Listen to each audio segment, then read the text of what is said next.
The Russian President Vladimir Putin says that it was Soviet Union that bring liberation to the people of the Europe. Now you may think that this is not true, and how could this be true? How could the Soviet Union bring the liberation or to the people of the Europe? But this is actually true. I'm going to explain you how this is true. Now we know that at the time of the World War, Germany has already captured some of the part of the Europe like Hungary, Czechoslovakia, Poland and many other countries of the Europe. Now, at that time, the European countries were under the cruel dictatorship and the dictatorship of the Hitler, which is actual dictatorship. At that time, there were the allied powers that fight against Germany and bring liberation to the people of the Europe, and that include the Soviet Union as well. The USSR, the Red Army, has liberated many countries from the Nazis' occupation, and this include the Poland, Czechoslovakia, and Hungary, and many other Eastern Europe countries as well. Now the Soviet Union was not alone in this, but Soviet Union has played an important part in defeating the Hitler's Germany and bring liberation to the people of the Europe. Now I have explained you that this is the fact that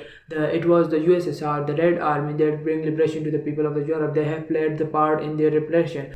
The Britain has also played its part, the United States has also played its part, but it was the Red Army as well which brings the revelation to the people of the Europe, and USSR has actually played a very important part in defeating the Germany. But there are some people who are against it and who says that it was the replacement of the one oppressor with the other oppressor, as the countries like Hungary, Poland and Czechoslovakia were occupied by the USSR after they liberated them from the Nazis Germany. They were occupied by the Soviet Union, but Soviet Union, we know that was not as cruel as the Hitler was. It was much better, but still some people view it from their point of view, and some people have a different point of view. Now it depends upon you what is your point of view. But few people think that the Soviet Union always had this kind of structure in their government, the communist structure.